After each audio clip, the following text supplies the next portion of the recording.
first started. All right. Oh, I forgot I'm all mic'd up to be Cheese Whiz or whatever. Hello. Hi. Hello, Tinder there. Cheesy Whiz. Cheese Cheesy Whiz. Whiz. Looks like a dick right in the middle of my tits. Huh? What? Hey, Hey, guys. what? You know what? Check this shit out. Oh, yeah, get her in the center. That way we can get Let everything. me do a little mic test. I'll turn this one off. Testes. Testes. Labias and genitals. Does that work? Or do I need to put it over here? I can put it over here too.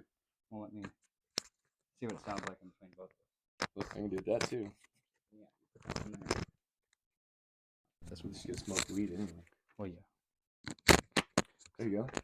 That way it's not on your shit. When I did that, I was like, it's right under my tits. About that. You really feel the feedback on it. I'm way back here. Hi, guys. Oh, gosh. I haven't really ever done a recorded session before. I've done an interview or 3, but I've deleted them all since then. And with a few bands. They're pretty cool guys, but I just wasn't comfortable having them up. It was like a year ago. Memories.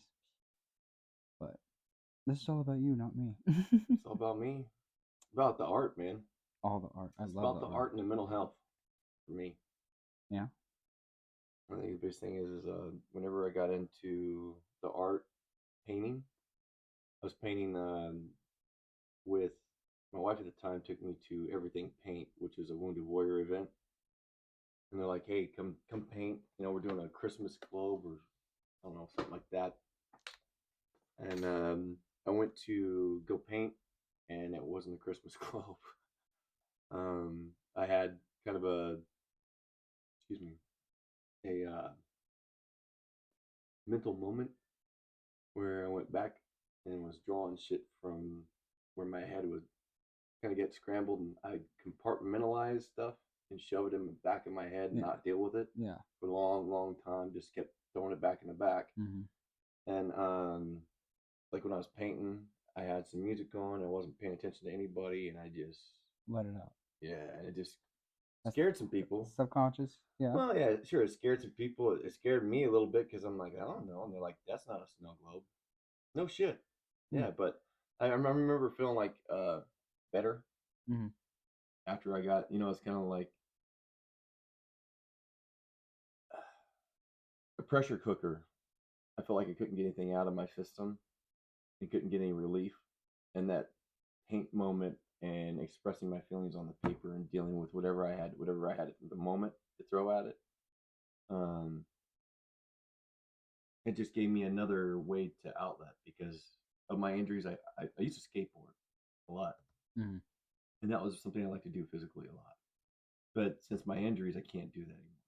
Right. So I had to, okay, what else can I do? Which kind of, it really sucks because skateboarding, you get to go out, you get to meet people, you get to skate around with other people, go to different places, network, and it's just it's crazy fun. And when you don't have that, how do you express yourself? Well, yeah, I mean, like from when you need to do something physical because your anxiety is up, and you just, you know what I mean? I know it's one of those things that just keeps riding over you. But I found with art, I could plug into art and music, especially with the two of them together, and do something that people thought was cool, right? Instead of, oh shit, you're scaring me. Find a way to express it so people understand it. Yeah, well, it was. It's one of those things. Whenever you actually do the art, you don't. Sometimes, like, I don't know what's going to come out. Sometimes I have no idea. I try to focus on stuff, and like when I'm doing small jobs and stuff for art projects, try and concentrate solely on that item. Sometimes it doesn't work. People don't think about that, but like the skips that are in my head and the blocks that I have sometimes are mentally and physically disabilitating. It sucks. Absolutely. So whenever I'm doing art, I feel that unrestricted. Well, I'm happy, and like at the unrestricted part of it is a huge deal because I feel like even if people don't understand my art, they're still looking at it and asking questions. Of course. And they want to most understand. people want to know things like, of course, what happened to you? Well, What, why are you injured? Where did it all start? Yeah. How did you get into art? Like I said, going through Wounded Warrior, they've helped me out a lot. And the Wounded Warrior, they were able to get me a ton of help mentally and for my, have actual therapists, an art therapist contact me. Yeah. An art therapist in Texas contacted me and helped me out a great deal through Wounded Warrior. And that really kicked off a whole new level of art. It was like just doodling on paper to, oh, okay, let's see what we can do. Right. And then it was like, well, you're doing great at skulls and stuff. How about bodies? How about positions and hands? And so I just started diving into it really heavy. It was a lot of fun. It's very in depth.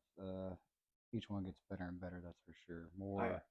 I'm learning, always learning, and even from other artists. Like I'll watch other artists' videos and go, "Oh shoot, they squared up that hand this way and did this." So like, I think if I had to work on something that's really need to work on, composition is difficult sometimes. Yeah, you get overwhelmed with stuff.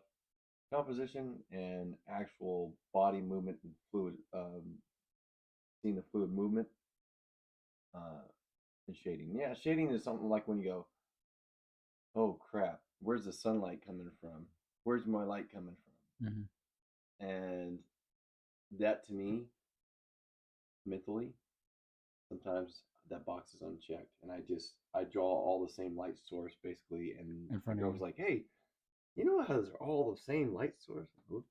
Yeah. Mm-hmm. So those kind of things that learning from other people, learning how to draw hands by watching 1000. Mm-hmm. Would you say all the art you've done over the past years has helped you mentally get a lot of stuff out? Yes. The art that I produce, some of it is very personal, and I wouldn't let it go. Mm-hmm. And some of it is just doodles. Yeah. And even the doodles that come out sometimes they mean something. Sometimes, yeah. It could be like a one sheet piece of paper. I start doodles on one side, and they could get very serious on another side. Right. So it's telling a story for sure. Right. Do you feel like your emotions get stronger the more you work on a project? It's more intense as you go? Sometimes. It depends on the subject matter. Mm. I've had stuff that like I draw something and throw it in my bag and never touch it for a long period of time, and then see it again and go, oh fuck, okay. Like yeah, I want to continue this. Time to think about it. Well, I wanted to finish the painting, but also in the same aspect, you see where you were at that moment, and that kind of helps track your mental side of the house. But also, when I get done with it, especially if someone says I like that, that kind of helps me. Right. Because they're saying, you know what, it was a fucked up, terrible thing, but what you're doing on paper looks cool as shit. That to me, an interesting or the context in here, I like it. Mm-hmm. Some people don't. The horns. Oh, I get asked about the fucking horns tell all us the time. About the horns. You got to bring it up before I did. So the horns. Well, why do I draw horns? Everybody deals with demons. Of course. Everybody has something that haunts them, and I mean, life is hard, man, and you go through a lot of different things. Sometimes you don't get haunted, but you still have those memories. That could be good or negative. Even good memories can sometimes haunt you. But like, for me, everybody's dealing with demons, whether it's drugs, whether it's mental disability, whether it's depression, anxiety, alcoholism, antisocialism, those kind of things where you just kind of, you don't know, you carry them kind of like badges instead of kind of wear them like horns. Yeah, like horns. So instead of saying, you know what, I'm perfect and big smile and Halo. Putting that mask over all the shit that I'm dealing with, I go, yeah, I'm fucked up. I know I'm fucked up, but I'm working through it, and this is how I'm dealing with it.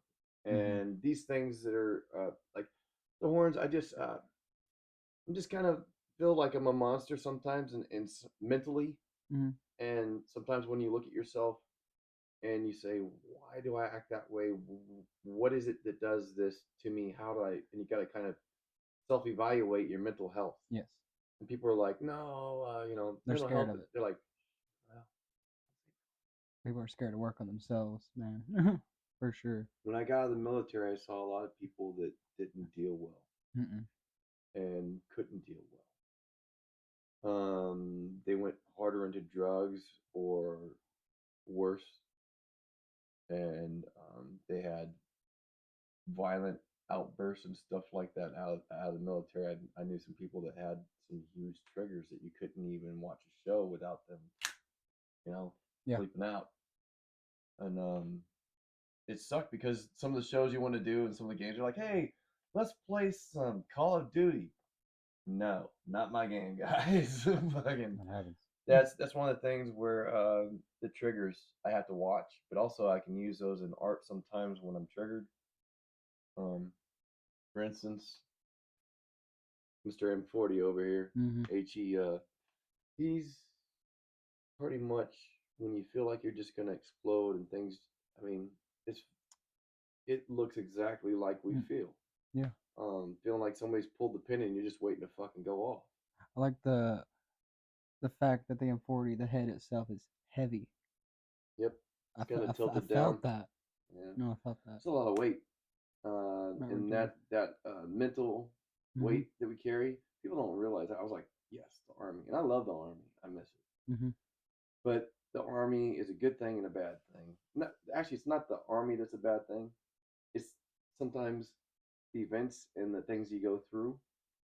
I mean, no one wants to see killing. No one wants to see mass murder. No one wants to see a mass grave. No one wants to see beheadings. No one wants to see that shit. No. If you do, fuck you. Yeesh. But it's just when you see those things, I didn't know how to deal with them. And you're good. It's just I think it's my part.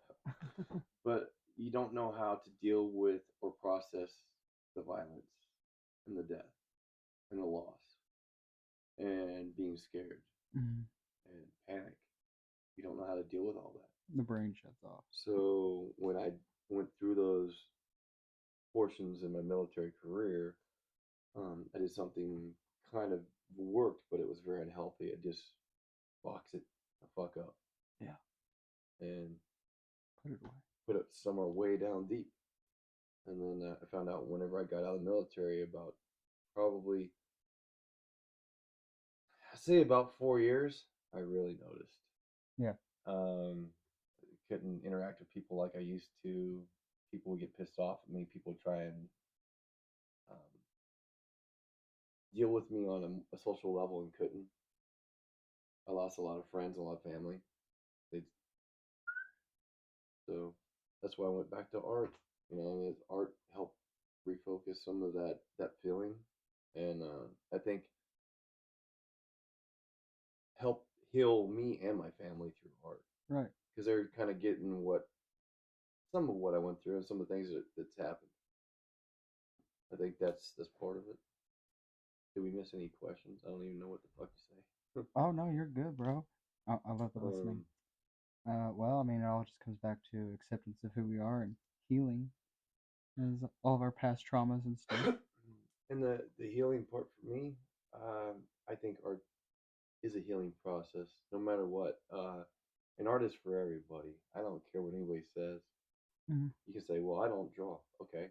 It's not just drawing. It doesn't matter. You could do something. You could hum. You could sing. You could doodle. You could live. Yeah, you could you could bake a pie or something beautiful as that, man. Art. Who knows? There's always an outlet, but the thing is to know that you have an outlet and you utilize it when you're able to is a huge plus on my side for mental health and for my lifestyle, because I think it's a huge thing. Mental health is a motherfucker. and we're getting to where we talk about it a little bit more, A little bit. but people don't like. It's still When you say mental health, people go, "Ooh." shove it down. Or they fucking split. I've seen people like walk Just away walk because away. yeah, like yeah, I do this for my mental health. Ooh, It's I'm difficult. out. I could see some of their perspectives because they're also going through a lot, A hard time. and it's hard to be vented to or to That's vent why to I say others. if you can doodle or something. Express yourself, for sure. And it started with a doodle. For me, I started doodling here and there, and About when do you think you started that? I what I noticed is going through some military pictures. I had a military picture of me sitting down on my cot, and there's a picture of me like kind of drawn like this. And it was like I think I had it like my hands or something like that, but I was like drawn like this. It's just me kind of balled up, Yeah. and that was after the first. I think it was the first landmine field that I dealt with. I felt like I wasn't gonna fucking make it back. You go through a lot of different feelings, but you're light in your training. But yeah, the first landmine field, I don't think I was gonna make it back. I had a lot of panic moments during that time frame Yeah. where there were individuals who caused some issues, where I was at caused some issues, the weather caused some issues. So it was like a little bit of everything, and it just Everything that could have kind of gone wrong, kind of did. Yeah. Yeah. And I had to explain myself after I got back, so a lot of stuff like that. And I think that put me in a depressed cycle. Mm-hmm. But also, I thought, fuck, I could be gone tomorrow. Yeah. Could have been one of them. Right after, like the first time I actually dealt with a landmine field was the actual time when it was our first deployment. I believe it was they found landmines on the way to the PX on post. Like it was a little post, but like on the way there, they found landmines off to the side. So like we could have been blown up at any point. It's one of those things when you go through the stressful events. The military is it's a great job, man. Yeah, it's hard. Yeah, it'll fucking scramble your noggin. I mean, Mm. I mean, if I had to do it all over again and end up in the same shitty shape I'm in now, would I do it again? And the answer would always be yes. I saw life-changing events for a lot of people on a large scale, not just one or two people. When you see no one's outside, no one's doing shit, everybody's inside their house, hunkered down, scared of who or what might be coming, and you're in there and you're watching these people not even engaged like in public markets or something. They're like dead town, nothing, like zero outside. And then go from that, the first year I was there, to the second year where there were kids playing soccer. There were like farmers markets going on. The markets were open. There were weddings happening and shit. There were celebrations happening. So yeah, life was continuing, and you're like, okay. And so our presence slowed down the takeover and the slaughter of people who didn't deserve to die or deserve to be fucked with. And that deploying to Bosnia and Herzegovina was one of those things where it was a happy time because it was really it's fast. Yeah, everything happened. There's so much that happened in a small time frame. I felt like years and years and years. Yeah, and like I said, heart race. So when you see stuff like violence and people dying and death, murder, those kind of things. Some of the stuff I didn't really have time to process at all. You just kind of how do be honest with you, I don't understand everything that I was doing over there, like as far as where I was going and who I was talking with and what events, but I didn't have to. All I needed to know is my job was to get the people in my vehicle to the next destination, safe, in one piece, and then get them back home. And make sure that I use my mechanic side of the house to keep everybody running, and to use a crew serve weapon if I had to. And those kind of things when Man.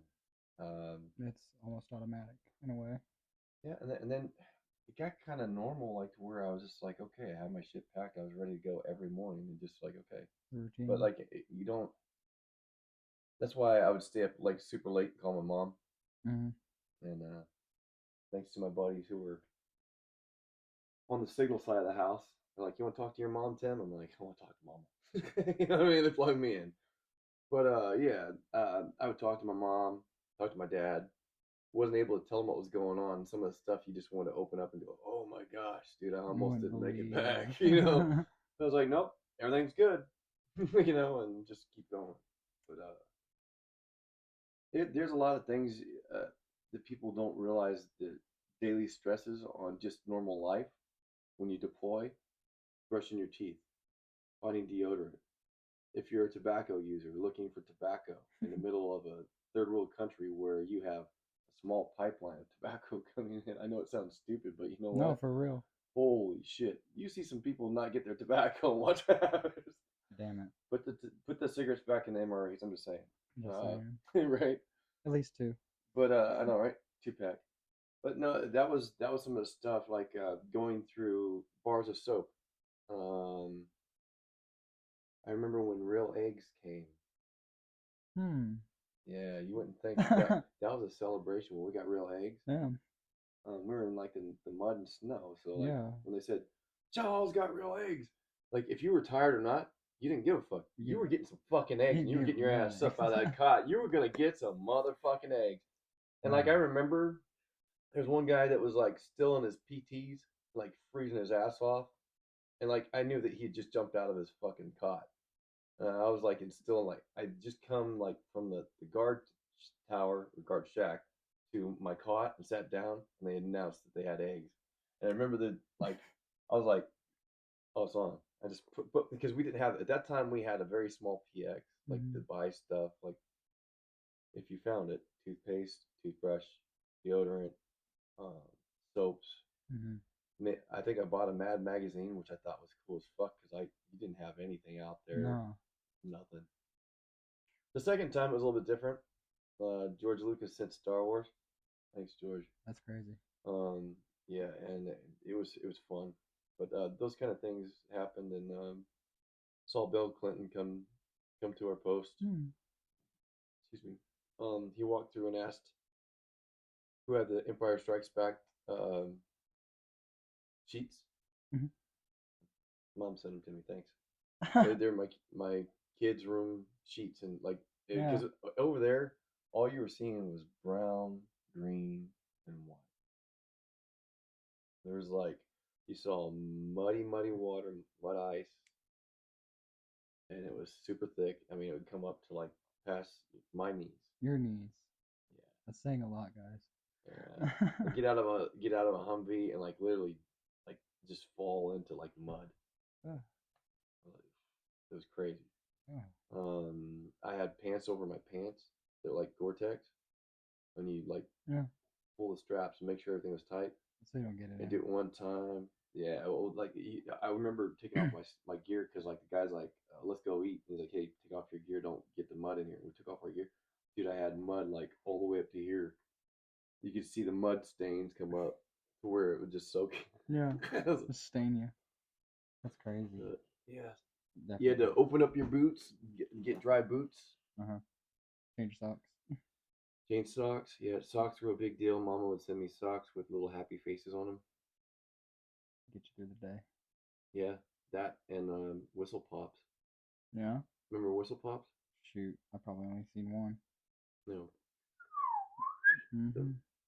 My mom sent me a box of them in Bosnia, and everybody fucking made fun of me for the whistle pop. They're like, fucking gay, fucking gay, fucking gay.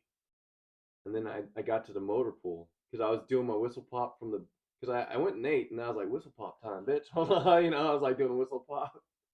I had my weapon and everything. I probably like a dipshit walking around with a whistle pop in my mouth. You know? Hey, just have some fun with it. But I got back and I went to the motor pool, and I remember Top coming by and going, what's up, Thomas? Hey, Top, what you doing? Because I got boxes from my mom. Yeah. They were badass. They're always badass. They had cookies, deodorant, toothpaste. If you needed something, Mama sent it. Mom's But got it. I remember like the whistle pops, and everybody was pissed off. And I remember the first time I was like, "You think your mama sent one to me?" I was like, "Absolutely." And I gave him whistle pop. It was funny. Whistle pop. You could walk by the CP, which is the command post, and you could hear him like. Because when you ain't got nothing. Really, man, whistle pops save the fucking day for depression, man. Whistle pops. The little things, man. Little whistle in my head. But yeah, just I saw a lot of violence and stuff, like stupid shit like that. Keeps you going. It's literally the little things. Yeah, like getting a Christmas tree with like it would run off AA batteries, and it was a Christmas tree that was probably like about this high. Yeah. It stayed on top of a wooden container that we basically made, and it would stay up there, and it ran on like 4 AA's. I never had to buy batteries, and I never ran out of batteries. That thing was never fucking off. Never. And the guys are like, "I'm in supply, bro. You'll never have to worry about it. It'll shine all." And we made that fucker shine the whole entire time. Christmas, no problem.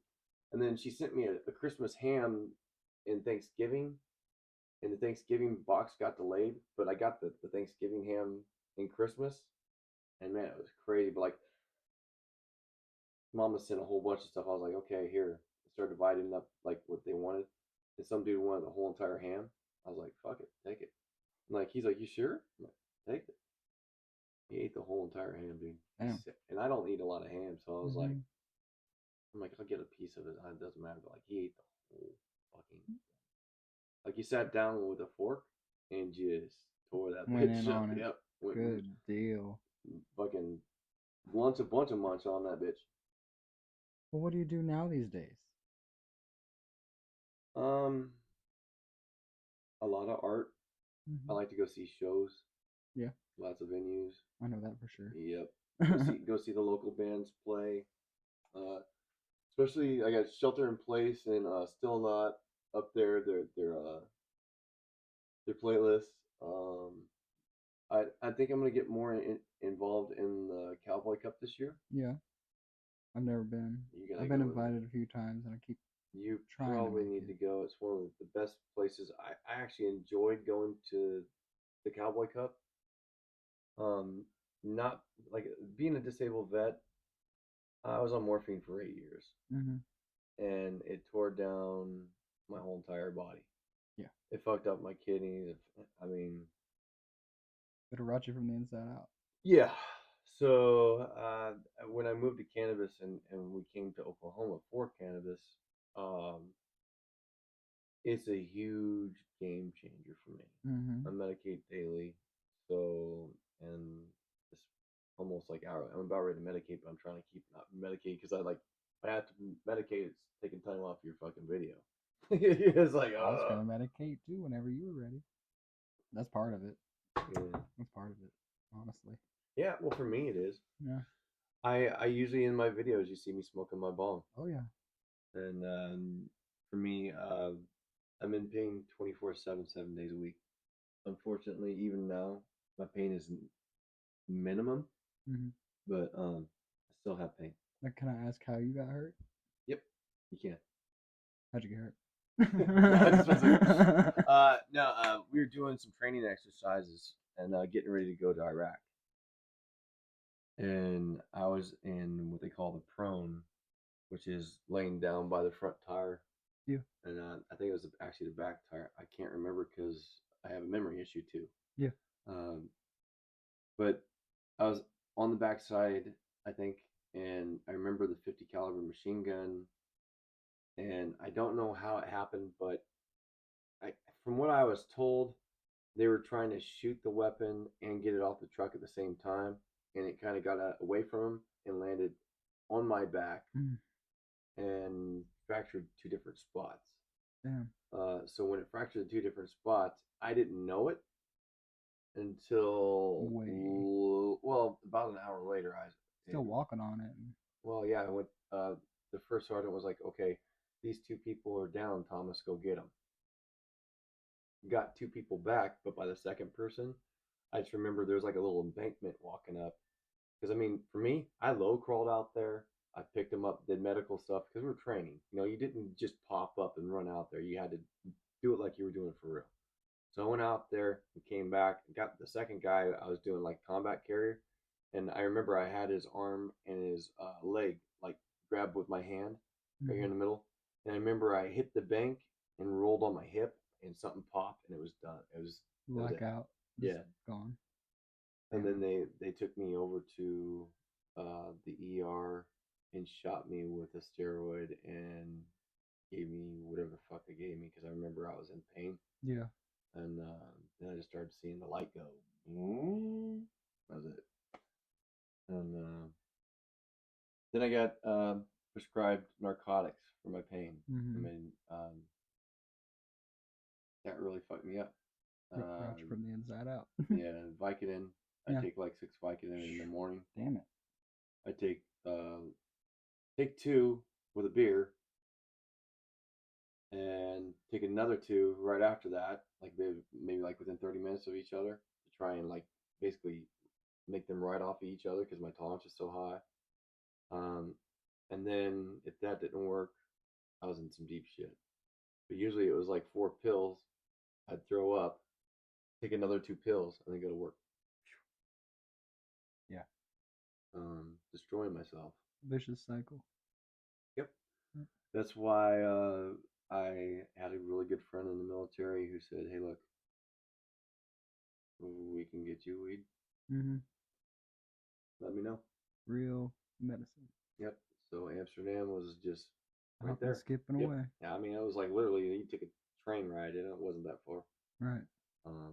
I got lost in train rides, but yeah, the train ride, I don't remember how or where we went, but I remember we went to go get some marijuana, and that's what started it all. Well, did you smoke before you ever joined? I did smoke marijuana before I joined. In high school, I grew up in the mountains of Guatai. I grew up downtown too, which is probably like maybe to like 3rd grade. And then my mom and dad packed up and moved up to the mountains. And when they moved to the mountains, it was basically like, here's a 22, here's your Rambo knife, you got your bullet, okay, see you later. You got your canteen and stuff filled up, go outside, play.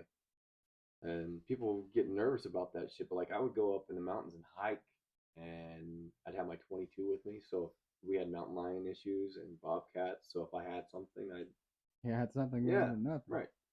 And my dad taught me the safety of weapons. Of course. And I had a lot of male role models in my life when I was young who would take me shooting all the time. Like, hey, let's go shoot the 22, or let's go shoot the 12 gauge, or let's go whatever. It would just we just go out and shoot. So like when I moved from the city to the mountains, my mom and dad had no problem with, here's your 22 rifle. Go out. Yeah, and like they knew I wasn't going to shoot at a house or anything. You had common sense. Yeah, well, it came down to my parents explaining to me the actual benefits and downfalls of having a weapon on me, but also in the same aspect, saying, look, we don't point things at people. We don't. If you do this, you're gonna kill someone. Repercussions. Is people will die, and that's it. So I knew. Good safety morals and safety tips that my dad did, and he was in the military too. Like I said, that's why a lot of the reason why I went in is my dad and GI Joe, and yeah, fuck you, GI Joe, bitch. No one's at the battle. It's cool stuff. Yep. So I go to GI Joe though. GI Joe was a shit. Yeah. Yep. Yo Joe, and then my dad, in the meantime, was working for a company that was building missiles and rockets. That's what really got you into it. He'd bring me all this neat shit home, like, hey, look, we developed this. There's a picture of you, a picture for you, of things I've been working on. Rocket. Everything from fighter jets to missiles to space shuttles, and I just got enveloped completely. Well, it's one of those things when you see all that stuff, you go, this is cool. How do I do that? And be honest with you, hiking around that old, you know, get outside and go do something, stay off the TV. That really made me a better soldier out there because when if I need to go 36 miles, I can do it. I'll go 36 miles. Yeah. I'll go fucking double that if I have to. But yeah, I'll get it. But like that was one of the things. Hiking I really miss. I like it. But fuck, I forgot the goddamn question, dude. I'm so fucking off in la la land trying to cover everything. No, I think that all covers everything, really. Just big old chit chat. But yeah, the biggest thing was like this the disability part, not being able to skateboard, not being able to play the drums all the time. I had to find another outlet. And drawing, art, watercolor was something that I spent a lot of money and time into because it was forgiving. If you did something fucked up, you could just wipe it the fuck off. Just like, oh, I don't like that color. Yeah. As long as you didn't let it saturate too long, you could fucking just wipe that shit out. You know what I mean? Blot it up with a paper towel. So that for me was something that was really, really important because when I'm drawing, I have tics. Yes. And so I could do this or that. And then all of a sudden I got a mess on my paper and it's not, it's not something I can redo. So like when it comes down to problems with those kind of issues, excuse me, I'm sorry. I usually cut out the piece. So you'll see like this guy's cut out or that guy's cut out. You know, I'll cut these people out because the picture either got away from me or a tick happened or I want to isolate it from other art and put it by itself because it's good enough or I think it's good enough. Right. Those kind of things, man. I hope I'm trying to get all this shit. You know, hope we're getting all. But I'm trying to think of what else I do. Well, I know you go to festivals, hang out with a lot of groups of people. Yeah, we got okay. There you go. When I got out here to Oklahoma, going to Rocklahoma and meeting Rockavet and Jason. I mean, when did you meet all them? What was your first year there and all that jazz? Man, you know what? It was 2023. Or was it 22? I've been there twice. So it was last year and the year before. I had to so be the year 22 because I met you at Rawk The River last year. Okay, so it was 22. So I basically found out that there was a group of vets that went to concerts, and that's a huge plus for me because I'm really into music. Venues are I'll go see a show, and by going to see a show, depending on how I feel medically, during 22, I learned that the people who were around me weren't there to fucking hurt me, were there to help and support me, and so I felt comfortable in that certain environments, in certain time frames, where people were kind of like, "Oh fuck, he's out here drawing," and yeah, I bring my paper and pad. And just, I've seen it. A whole table I could hear something, or get in a mood where I could really I could hear the music and get into it, and like, okay, do my marijuana, get my medicine in me, and then just start drawing. There's no limit on where you can do your art. No, I try and take it everywhere with me. I got doodles in my car. Yeah. I got a fucking doodle book. I got pens almost everywhere I go. Whenever I go somewhere, Stacy laughs. She goes, "I gotta fucking pack up the car," because it's usually I take posters with me that I've been doing, and artwork that I've been doing, and usually when I'm rolling, I have at least Sharpies, liners, paint markers, watercolor paint. Don't laugh, bitch. I got like everything I need basically in one bag. Yeah. And when I start taking stuff, she's like, "Geez, do you really got to take all that?" A bandolier of brushes. And one time I didn't take it. Oh, regret. Oh, hated it. Yeah. Hated it. I remember I was like, "Man, I just need a piece of paper." Me and my camera. Yeah, same way. I was like, "Fuck!" I was like, "I really need this," and she's like, "Well, you didn't need to bring all this stuff." And then she's like, "Yeah, you did." Like Stacy really supports me a lot. That's good. Her husband was an artist, and a bed. So when we met, the art side of the house basically had stopped at her house, but all the stuff was there. All the pins, all the paper, the backpacks, the storage, the memory. and his art was still in there. So when I got permission to go through Clint's artwork,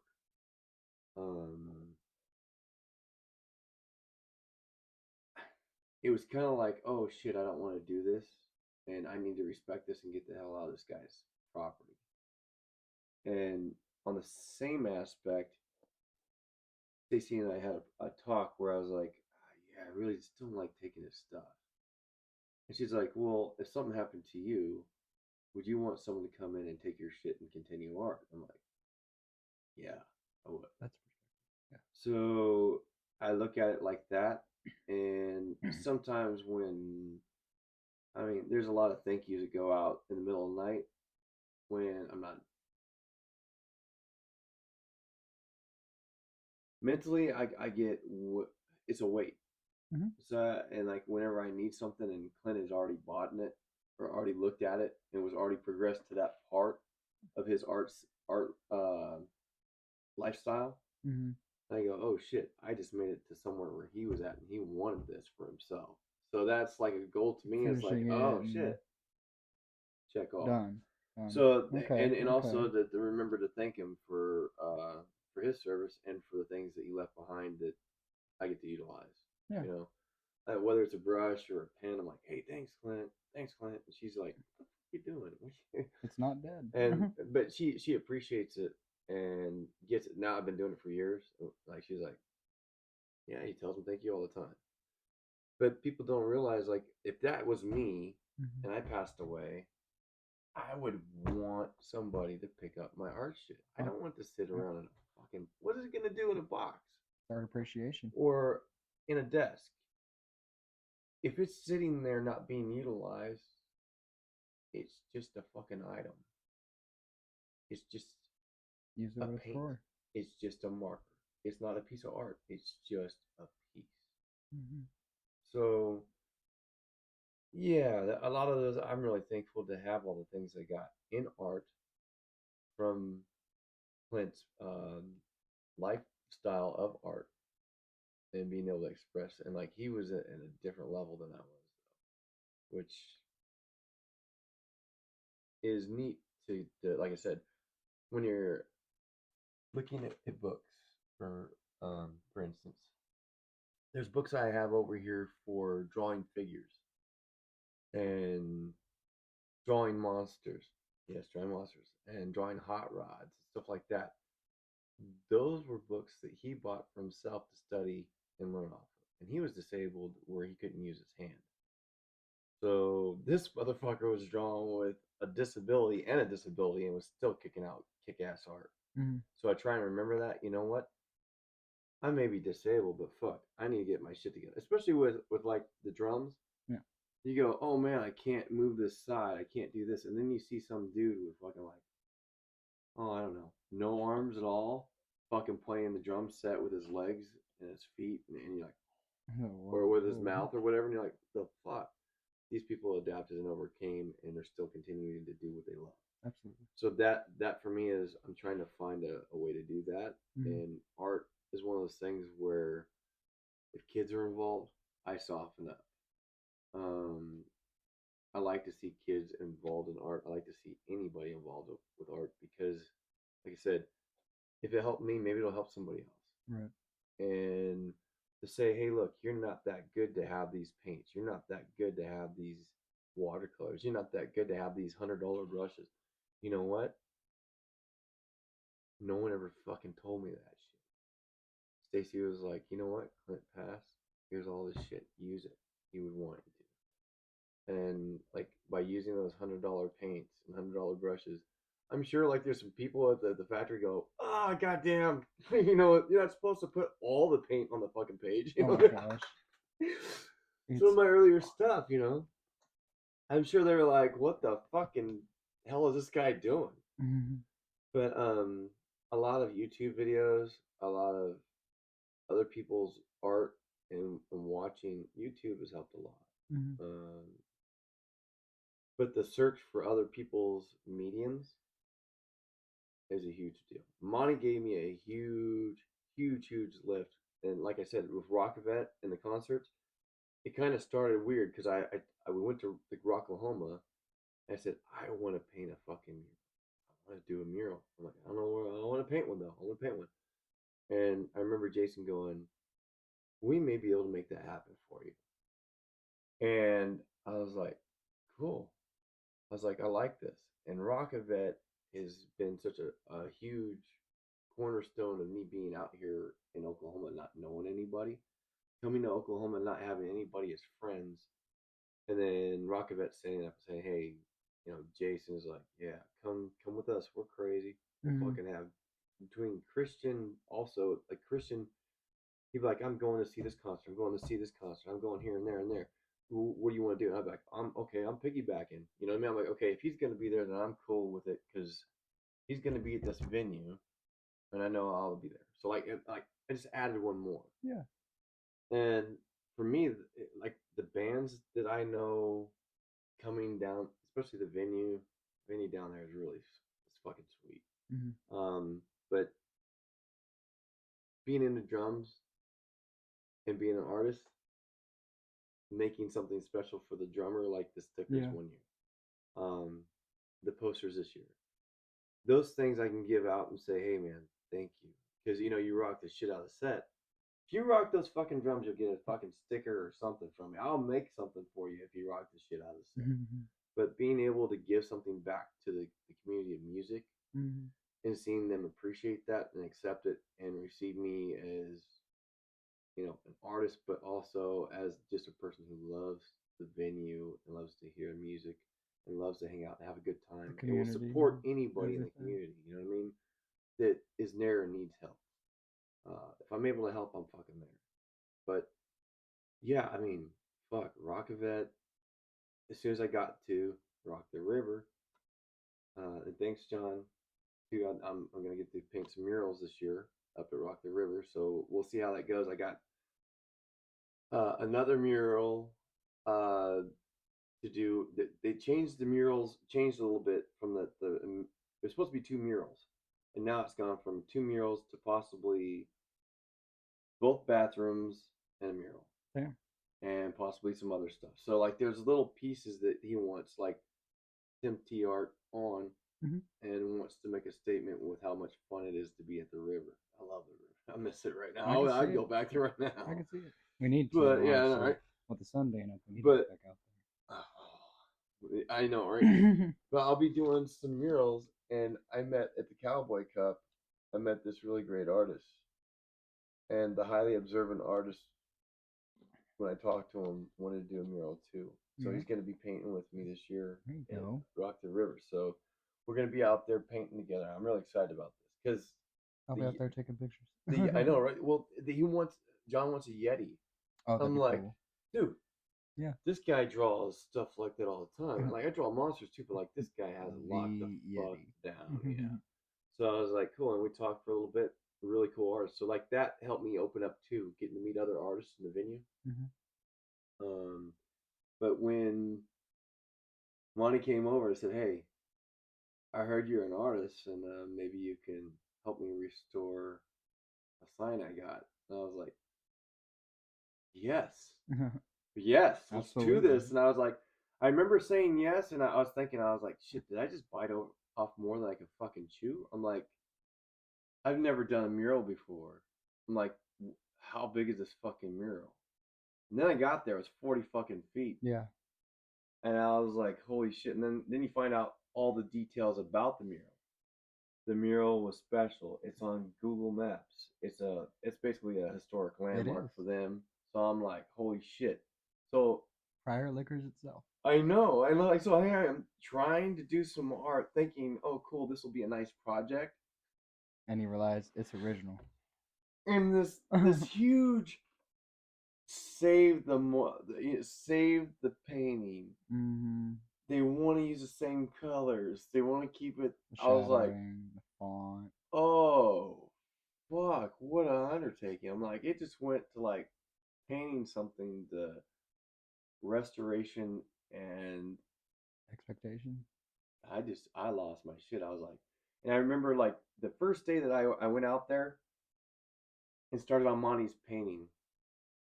All I can remember in the prior liquor was, don't fuck this up. Don't fuck this up. Don't fuck this up. Don't fuck this up. I kept saying that. Don't fuck this up. Don't fuck this up. And I got so overwhelmed that I sat down.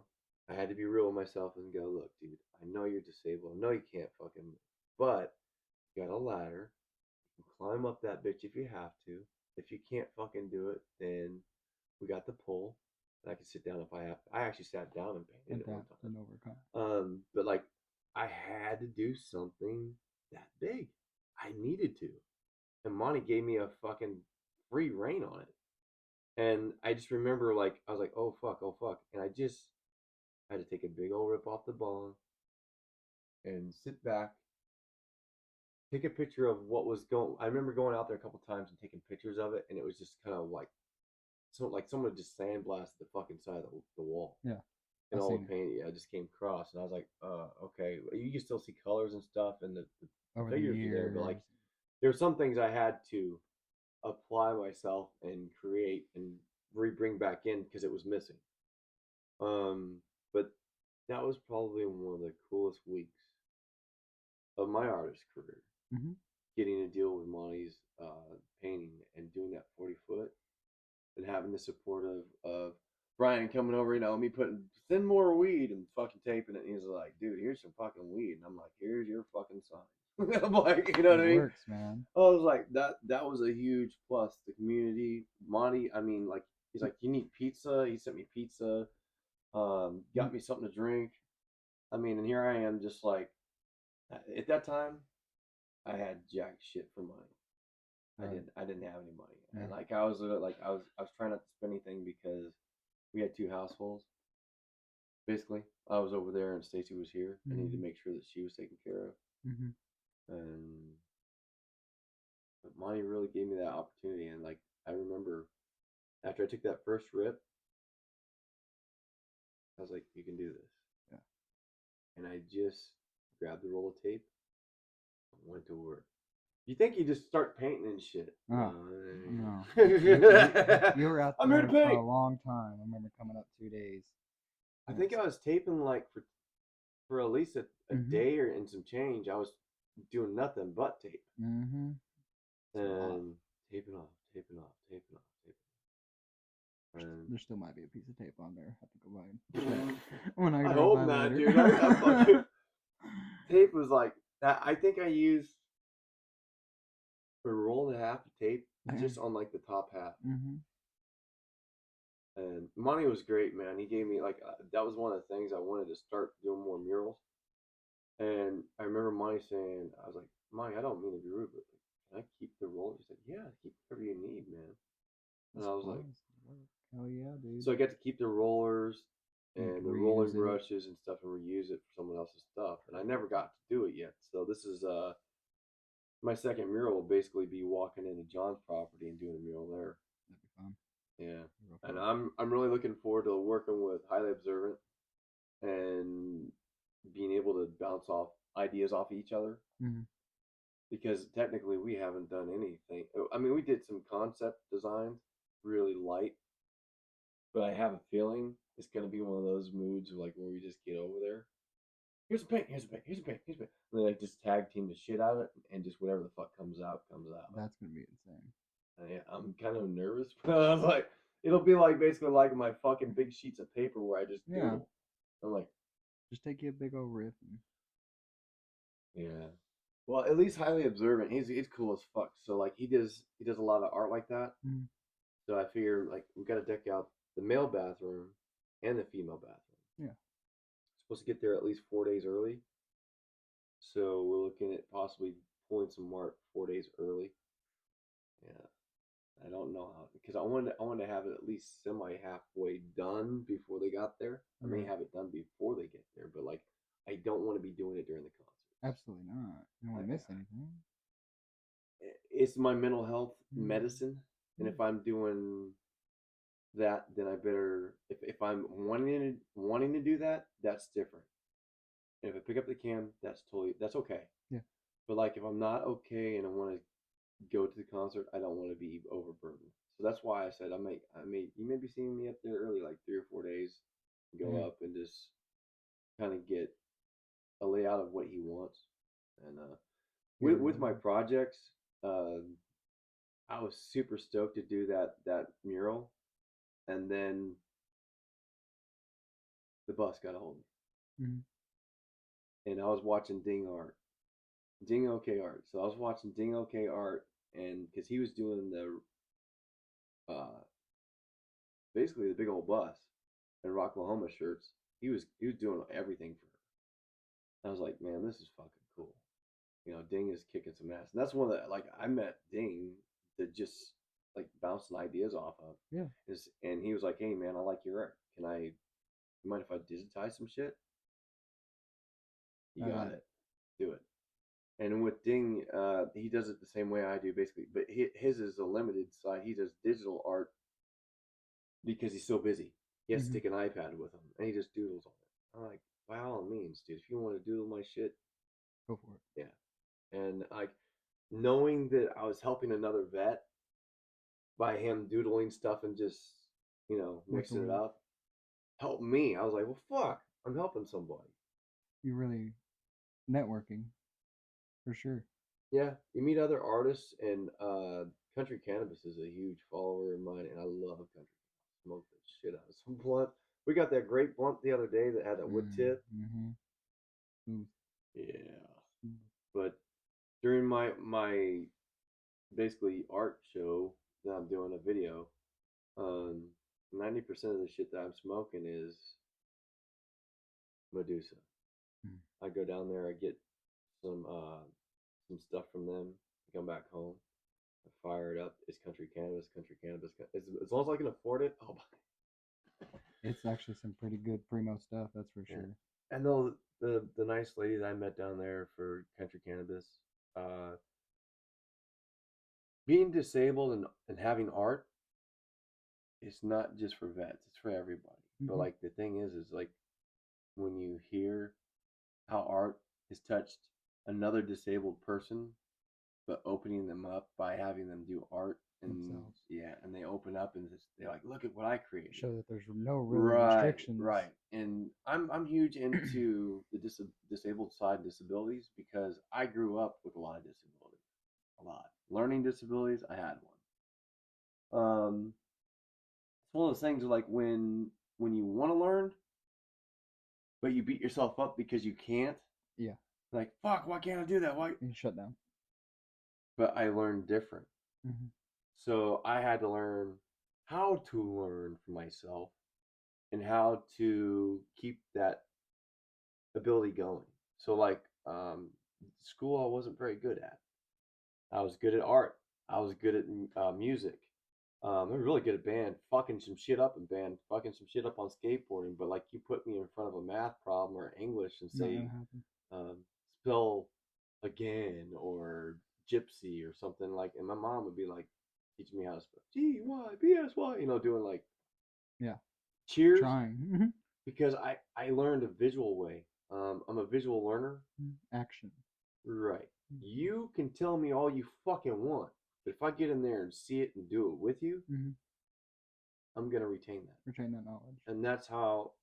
That's why I like the military a lot. Like they were like, I'm gonna show you how to do this, and then you're gonna know how to do it. I'm like, and they would show me straightforward, and I'd be like, okay, that's a power control box, blah blah blah. And I would learn with mechanics. I started learning what the highest rate of turnaround was for deadlines. I wanted to know what caused our Humvees not to work.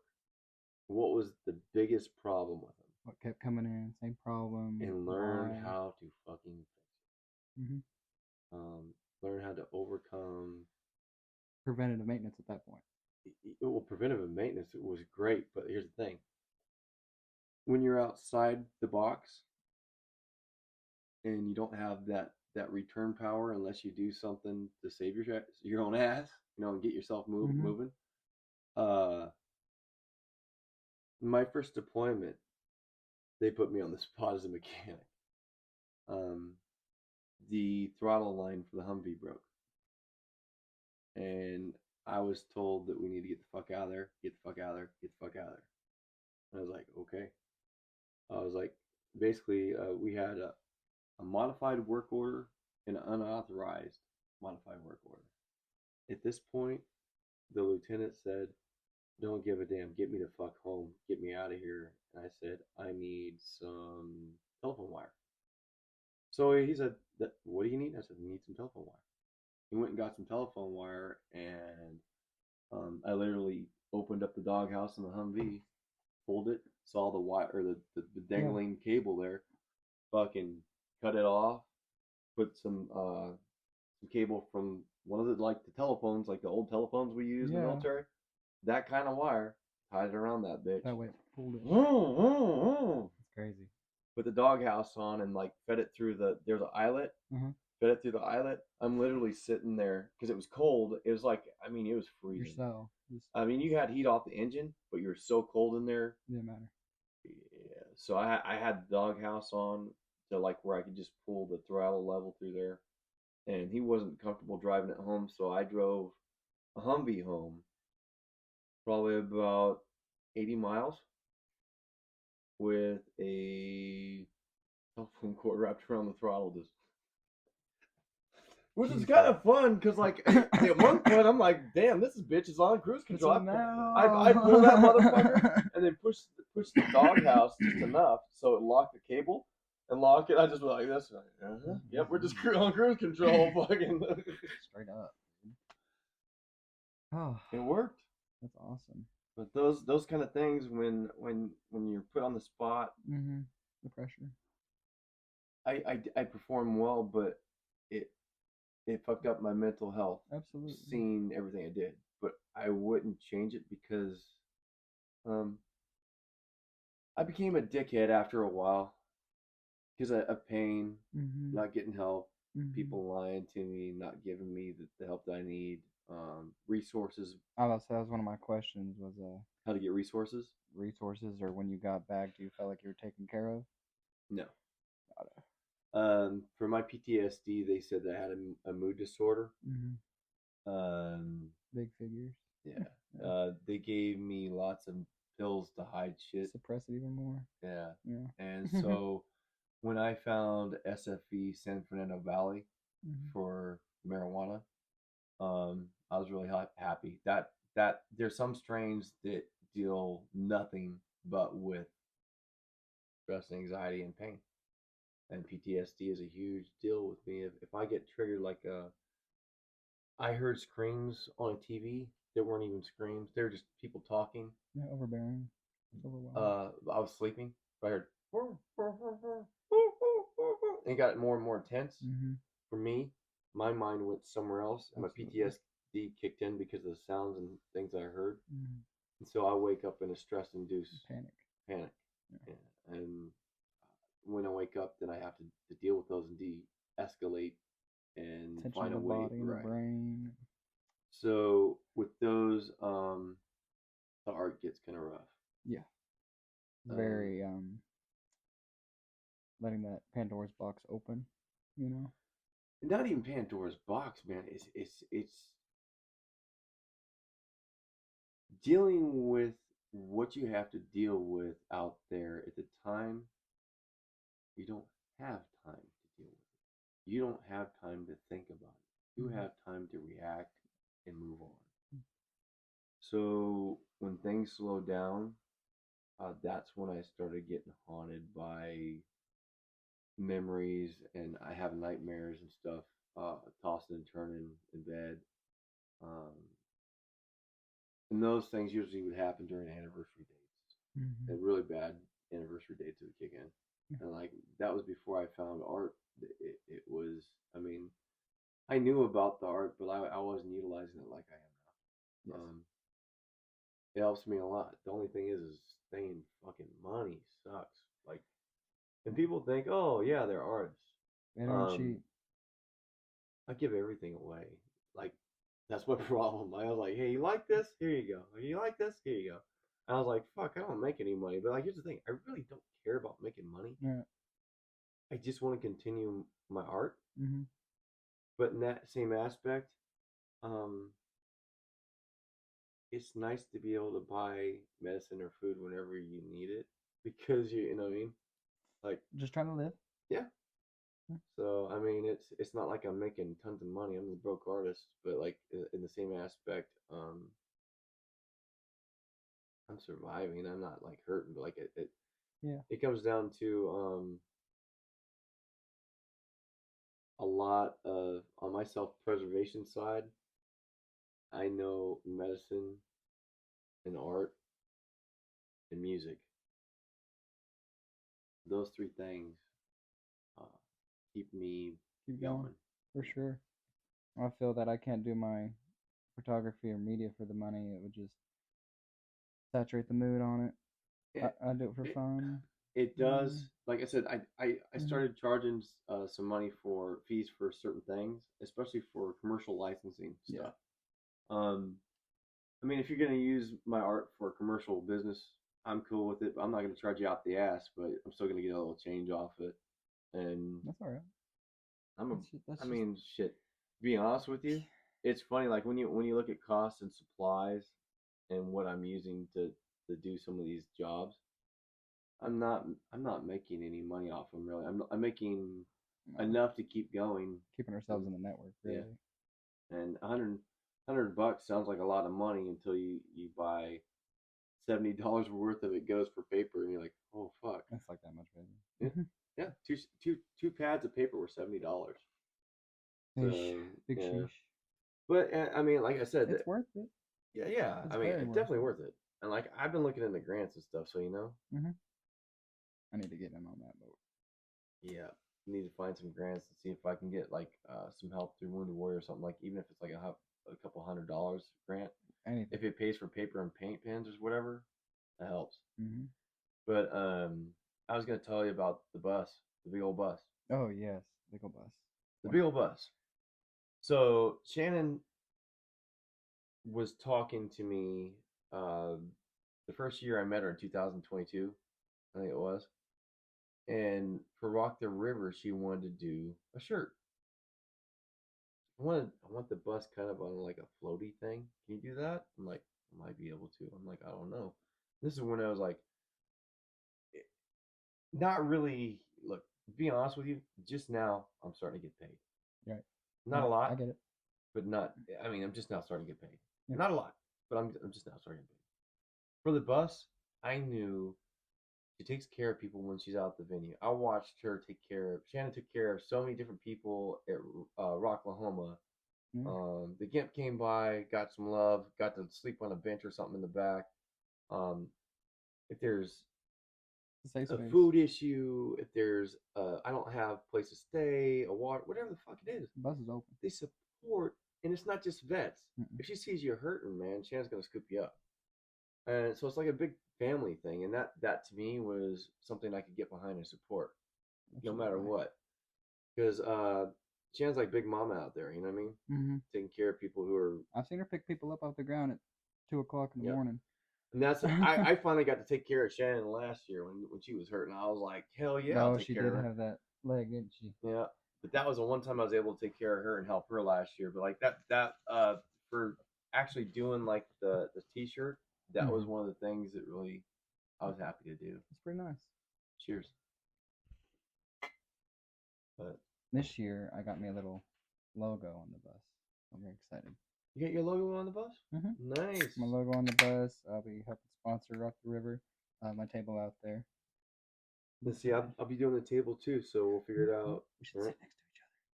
We'll see. I figured if I get there 4 days early, I'm trying to do it as close to the stage area as I can without going into the area, because I'm probably gonna have to do a lot of walking. Yes. And with me being disabled, I want to be as close to the stage as I'm able to. If I need to go from a table to here, or somebody goes, hey, I need you over here, I can walk over there into the system. But Rawk the River is always cool as fuck, because you know what? I don't think there was anybody who would rip anybody off out there. It literally was like everybody was watching out for everybody else. It was pretty decent. That's what I like about this. And it was the first excuse me, it was the first one, and all of us out there that know each other, we're the ones really building that community, bringing them in, and it feels so good to be homely and know everybody, and then to be able to bring in the venue the people. Venues. Like the venue last year was crazy. Cottonmouth Kings. Mm-hmm. Fuck yeah, check that one off my bucket list. Okay. I did too. But for Shannon to ask me to do a T-shirt or design every year for the bus, that's cool. It has been something really, really special for me because like she goes, I wanna take a vet. She's like, right now Ding does a shirt for me. She's like, but I'd like to feature other artists, and would you be interested? I'm like, okay, let me on. I was like, yes. But for me, sometimes the projects don't come fast enough for me to get on them. Mm-hmm. So I'm like, I want to do it. I want to do it. I want to do it. And I can't get on. I can't get enough meat from that project, and I want it. I just start scooping it in. So this year, when she said, "What do you do?" I was like, "On it." I'm like, "What do you want?" I'm already halfway done. The cool thing is about Shannon and I. We didn't have she didn't understand how I worked. She didn't understand like when I draw it. If she says, "Can we get it at 45?" I can't just put it at 45. I have to go, oh, throw the paper away and go 45. You know what I mean? It's like a whole new project. So, but once you figured that out, I figured out, okay, well, this is the direction I want to go in. Mm-hmm. Go. Okay. And this year it was super easy working together. Last year it wasn't difficult working, just hammering out the details of who I was as an artist and trying to get. I mean, you were new, breaking your own barriers and boundaries, and right, trying to take someone else's idea and make it yours solid. Yeah. When she said I want a bus and a raft, I'm like, I instantly think Magic School Bus. That's what it reminded me of too. But it also reminded me of like Raiders of the Lost Ark when they my god, like yeah. That. So like I was watching Raiders of the Lost Ark on that, and I was like, okay, that's cool. And the other one, I think it's called just The River, where it was like with a girl who does the Snake River, and she has like somebody like basically hold her hostage and take her down the river. Yeah, that's the kind of stuff I watch, and I was like, this is not helping my fucking PTSD. Go, bitch, go! But it sure is helping the art. I know, right? So with Rockavet and the Big Ol' Bus, they provided me opportunities to get out there and start deck. And like for Rockavet, I started doing, because they were a veteran side of house, just started designing stuff. Like everything I had that was decent, put Rockavet on it. Rockavet. Right. Then I didn't even think about it because I was like, well, I like the idea of having a brotherhood and a friendship and a brotherhood together, and going to concerts and knowing that like, oh, my buddies are right here. I don't have to worry about, if someone's coming at me or nothing or what making home. My buddies got me. Yep. So to see that kind of brotherhood and friendship develop, all my art basically went toward Rockavet. I'm like, here, would you like this? Would you like this? Would you like this? Because I didn't know how to express myself, but I knew that I liked what I was doing with Rockavet and with the Big Ol' Bus and Rawk The River. I liked all of that a lot. I'd say that's where it goes back again to the art appreciation, because you're showing your appreciation on how they showed you. Right. And look, be honest with you, I got opportunities from people in these groups. Black Pearl too, man. Fuck. Yeah. They straight out paid for my fucking spray paint. Brandy. Love y'all. They straight fucking paid for my paint. They're like, I'd like to have octopus. I'm like, I just need some money to buy some spray paint. They're like, how much you need? I'm like, hey, $50. I'm like, so basically I took their 50 and like put another 20 with it and bought me a big fucking set of spray cans to go. And you know what's funny is they bought the cans of spray paint. It didn't go for their fucking project. It went for everybody's project with theirs. Like I got sidetracked. And that's why, like with my memory issues, people are like, I get it. No. So, and then being able to work with the t-shirts though and the stickers. And like the first year I did stickers, I gave 360 or $340 worth of stickers away. Yeah. And I didn't care. Mm-hmm. My thing was being able to give out stickers was kind of like Santa Claus. Right, yeah. And to see somebody's, change to go from I'm getting free stuff, really? And like, I was going to charge, and they're like, you can't charge because it takes away from the venue. And I'm like, I get it. And then I was like, well, should I charge? I'm like, nah. I was like, I don't want to be an asshole and do something illegal. And then I was like, fuck it, let's just give them away. And bro, like Country Cannabis helped me give away one of my the big elephant sticker. Yeah, okay. That's cool. They let me put it in their tent and go ahead and place it for finders keepers type stuff, or the scavenger hunt. Huh. And I did a couple scavenger hunts in Vinita, which actually brought up some people getting pictures, but I didn't market it right. It's like, here's some pictures. Yeah, what do you do with it after that?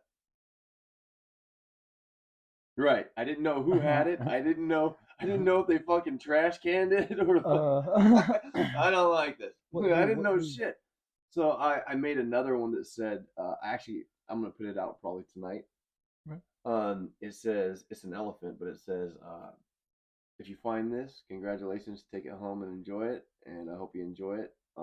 But let me know who you are and where the home is gonna be for it. And like, I don't know if I should put it here. Maybe I'll give it to you to take to Pryor. I could put it in Pryor. And I'll put some tape on it and just. We already have, we got murals all over town because we have our art community over there. You know what you do is you just place it like on a bench or something and tape it to it, and it's just put free. I do have an ideal place I could put it, actually. You got an idea? Because I'm telling you, like, I might need a boat. A boat? A boat. What, on an island? Mm-hmm. It would be an island. You know where I'm talking about. There is an island in Pryor. Huh. Uh-huh. In the middle of a pond. In the middle of town. Where all the ducks lay their eggs. It might be an interesting area. If I can only get a boat. You don't have a canoe? You're not. Or kayak. Kayak? Kayak would probably think. I have to do it at night, though. The ducks fuck you up? Actually, I don't know. I've never seen anyone in the pond before, so we'll see. Like I say, out there wading and shit. I'm just placing this picture. I actually don't even know how deep that thing is. I wouldn't do it that way, though, because that'll be a wildlife issue. And you'll have more people going out there to fuck with the wildlife. And they're like, stop fucking with the wildlife. Anyway, you son of a... Huh? Yeah, you ain't my daddy. You're not my real dad. Yeah. Rip. I'm gonna smoke some weed, man. Do it. It's been a long time since I've done an interview, that's for sure. Like I said at the beginning or before we started recording. I was doing them and then I stopped. I wanted to do them for sure because I love talking to people. Hell, I just love listening. I don't even have to talk. That's the best part. I think that's part of the cool part about like trying to tell people who I am and where I'm coming from. I tell them I grew up in San Diego, but like, what does that even mean? Yeah. What does that even mean? For people to go, oh, okay, he grew up in the mountains. He had a little bit kind of a country wildlife life. Boy. But he still skateboarded. He still listened to heavy metal. Like I used to go downtown San Diego like almost every weekend for concerts. I just think that's just a whole different timeline. Yeah, 555 Union Street, Soma, California. Go down to Soma, and you can see Soma, by the way, on a video. Really? You like Stone Temple Pilots? Of course I do. They filmed their video there. Are you serious? 555? Yep. 555 Union Street, Soma, San Diego. It is now on SeaWorld Drive, though. Huh. It's on SeaWorld Drive. They moved it because the venue, I guess, it's a rough area. Of but course, like, yeah. it was a lot of fun. Show up down there with like $20 in my pocket. And you're good for the weekend, probably. See the show. Yeah. Get some fucking food afterwards and back home. Damn. Oh. Being a kid from out in the middle of nowhere, like that's at least, 70 miles out to San Diego. Mm-hmm. The biggest thing was getting a group of kids to go, and everybody would want to go. Yeah. So I'd be like driving all over fucking towns to pick up people and then drive down to San Diego. You were the magic school bus. Yep. And then drove back, dropped everybody off, and then fucking went home. Yeah. It was crazy. Like sometimes I'd be like, dude, I ain't driving you all motherfuckers home. Like you just stay here. Yeah. And go home on fucking Monday. You can walk. You got 90% of the time, dude, they didn't give a shit. They're like, fuck yeah, we'll go home on Monday. As long as we get to our desk, we'll be all right. I saw a lot of good concerts there, though. I bet, dude. And that's why I like the venue. I mean, I've already got to see, Fear Factory. I got to smoke a blunt with Pete. That's cool. And Pete and I were talking and just chilling out. Yeah. And I mean, the venue is really tiny, but still a really good place to go see a show. I like it over there. Oh man, fucking smoke some shit. This is not the right shit to smoke. It's like, oh, it is. It's not the right shit to smoke. I hear you, dude, monkey. It's probably from last night. Like I'll leave the bowl in. Well, what do you feel next is for your future? Well, besides the murals coming up, I think the biggest thing is I got a skateboard park possibly that's coming up. Basically, my biggest deal is trying to get enough revenue to maybe get some skateboards for the kids coming up for a skate park and deck out some skateboard decks. I was about to say, I'd love to see your art on some decks, to be sure. I've done some, but knowing what I know, doing what I can do now would be a lot different. And doing it for kids, that'd be a good turn point right I think for like $200 you can get quite a few decks. For sure. And like you just paint them and give them away. But yeah, we have a lot of kids who skateboard here. That's good. Do we have a skate park here? Yep. Vinita? I'm supposed to be skating or painting the skate park this year, but we don't know. There's a lot of logistical stuff. Oh, yeah. Somebody said hello. You need a plug-in? Nah. We're an hour and 20 in. Well, holy shit. Hope we got everything. I don't even know. We've got a lot. That's for sure. Yeah, covered a lot of things in 1 year that we've known each other. Yeah, there's been a lot of stuff. We've got all fucking concert after concert after concert after concert. I'm just gonna have to be more consistent with this, talking to my people. That's for sure. Like, cause I've been slacking. I've been living in the moment a little bit. Well, I mean, like, here's the thing. It's one of those things that if you don't put a post on it, Instagram fucking dies. It just starts slacking off. God damn. People think being on Facebook, sitting on my computer all day is laziness. Dude, I'm trying to network. It's hard as fuck because it's so hard. So Stacy is doing my Facebook profile. I do my Instagram, but like, there's people who come through who want jobs. There's text messages I don't even see sometimes for days. I'm like, oh fuck. So yeah, it's a job on a job. You got to be able to use those social medias as tools. And for me, having a mental disability against some of that stuff, yeah, it fucks me. That's the one thing. Like, it just doesn't fucking work. I get distracted real fast. I start doom scrolling, and then real life stuff kicks in, and the dissociation. I'm like, okay, I'm distracted. I'm not doing what I'm supposed to be doing. What I'm supposed to be doing. You know me. I work in front of a computer screen. So you're all day long. And I'm like, one click away. I can scroll through Instagram for 2 hours. Real fast. Yeah, it's amazing how much you can go through that shit and you not even know how long you're on it. For sure. Fucking ticks can suck my asshole. And that's another thing they usually don't say nothing. But I've caught some people off guard and I'm like, oh, and they're like, what the fuck is wrong with you? And I'm like, I'm sorry. Put in reverse, Tim. Put it in reverse. Sorry. Like, what the fuck's wrong with you? What am I supposed to do? But that's one of the things. When you're not Aware. doing good and you don't want to be around people because you do facial expressions or muscle tensions that you can't control, and that makes you uncomfortable because of the disabilities that make you uncomfortable. You don't want to go out and see people or do things. You shut yourself in. Yeah, and you spare isolate people. Yourself. Right, and you isolate yourself. And like, if I could say anything to anybody, regardless if they're veg or not, fuck your disabilities. Get out and do whatever the fuck you can. If you can do it, do it. Do it. If you have to have a fucking modifier or adapter, still fucking do it. Be a doer, man.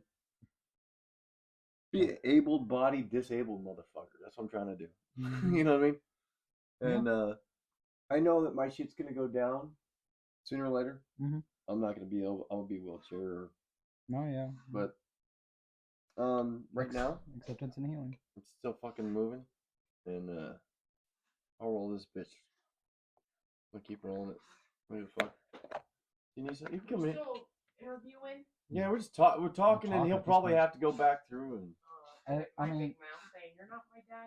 You're not my daddy. You're able to come in here if you want, babe. Yeah, you can even chat if you like. What? I don't like being on video. You don't have to be on video, but you can look. So everything from you're good over there. Yeah, you're good. I heard he hit up the question of why the horns. Of course. The dealing with demons is really a everybody deals with them.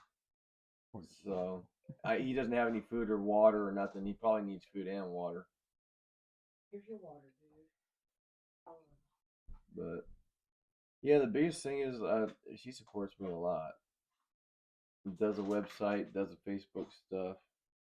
Because my thing is with computers and keyboards. My blue light hurts. I can't focus on them. My hands hurt typing so much. I typed all those questions earlier. Fucking I had to be on it helps though. I can use my thumbs all day, but typing that many questions, I had to use my keyboard. Fuck. You want to load you a bowl? I got a bowl. I'm trying to get there.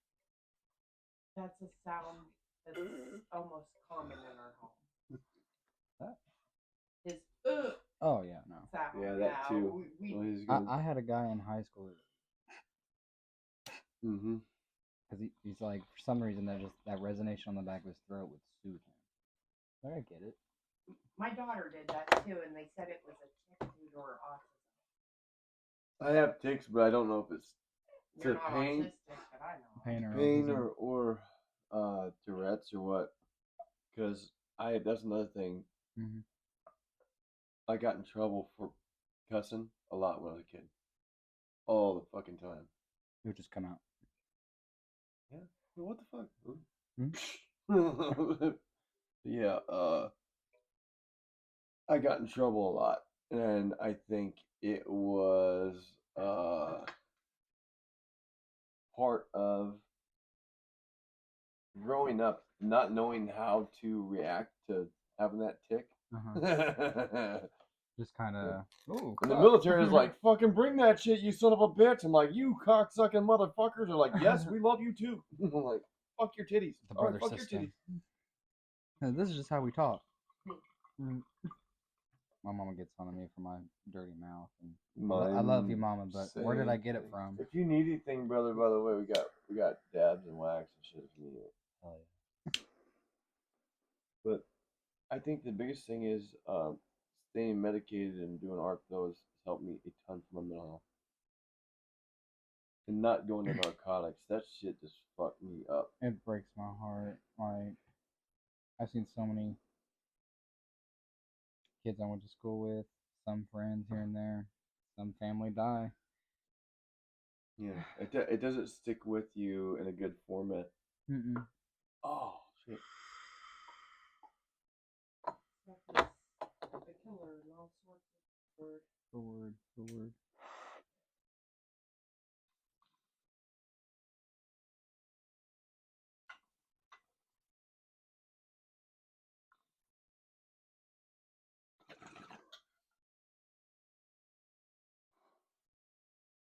You do a lot of concentrates. I usually buy an ounce of concentrates and bud at the same time. I like to switch off as much as I can. Put it on top of the bowl. Where's that and too? kind Oh of yeah. Enhance it a little bit. This is a mix of probably 8 different strains. When we get low, go out and buy different outs and put on top. Mix it. You prefer indica or sativa? I love my sativa dominant hybrids.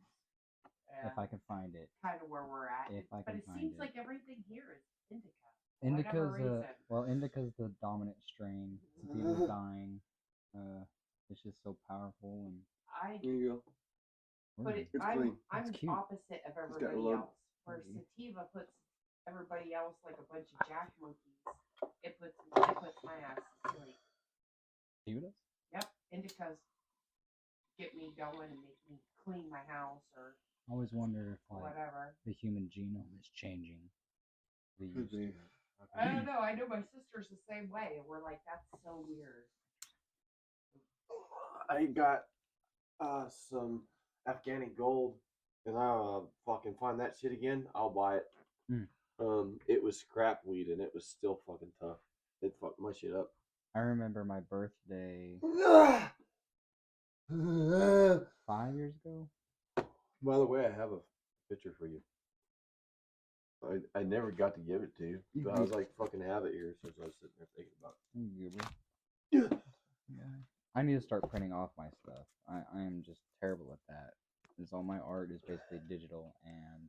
Yeah, you gotta keep it on like a hard drive and fucking. I've got. But you have to have a good printer and a lot of ink. I have a printing company that does pretty alright. They're based in Sweden. But I do want my own printer. I want to be able to print on my own canvases and pieces of metal that I can find and polish myself. I thought about you. Damn. Oh my god. You see what it is? It's been in there forever, dude. I saw it the other day. I'm like, oh fuck, this is for him. I was like, God, even had it in there. That looks like what I wore the other day. That blue piece. There's a skull something or other, and then there's a teeth down there. And yeah, it's weird.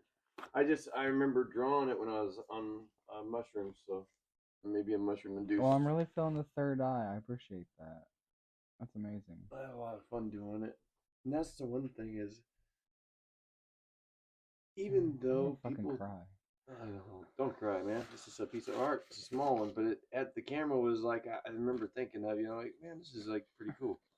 And I don't remember how long I've had that, dude. To be honest. No, I get it. Because I was thinking about it. Yeah, well, it's got the camera in it. It says the river. Almost a year.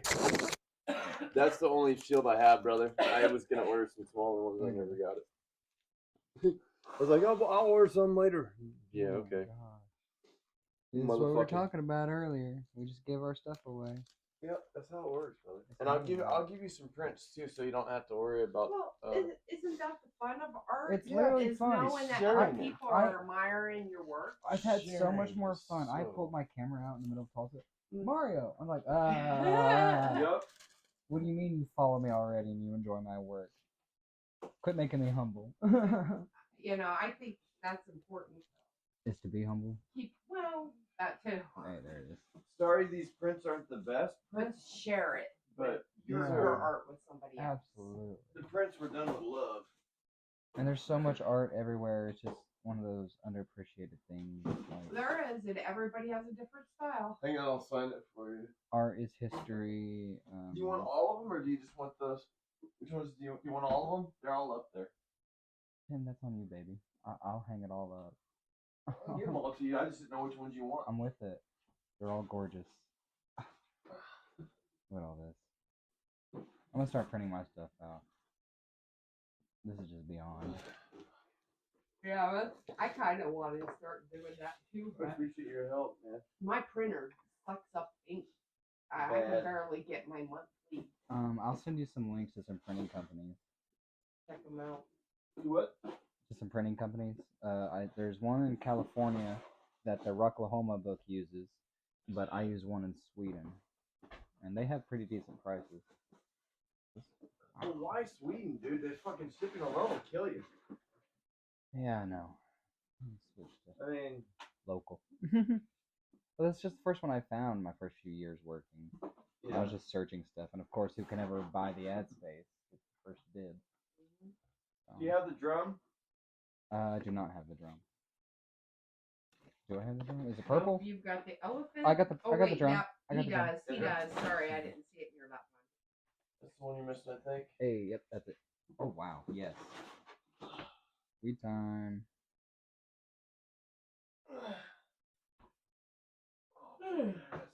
So would you say that you've come to find most of your supporters through Rocklahoma, or were you kind of known on the outside before Rocklahoma? Yeah, that's a good one. Because I just met Tim as Tim. Yeah. Yep. I did. No Yeah. Tim T art, no nothing. Just Well, hey Tim. that's what Tim. he's been for the last. Yeah. Just for this last year, he's not And then been anything official. I felt that. I changed my name 5 times. I'll have to tell you all my I noticed I got. I'll have to I tell you got all my a real name after we get off recording. Yeah, right. Right quick, and I'll pick you up with the signature too. It seems like you guys got. I don't know about you, but I can speak for Tim on this side. Do you want him Seems like you signed got or do you more- not want him signed? Please. Okay, I wasn't sure. Sorry. I'm with it. Followers through like Rocklahoma or Rawk The River. I don't know how active you are in the local scene. Also, I guess it's the local scene. Yes, If you go out often or I whatever. try. I don't get hired for it, so I don't go out too often. But with the community and everything, I really love the people. I want to follow and see what they're up to, and with the shit I went through last year, the growth with them, I'm attached. Right. These are my people. This is what I'm used to now. Is it IO? MARIO? Yeah.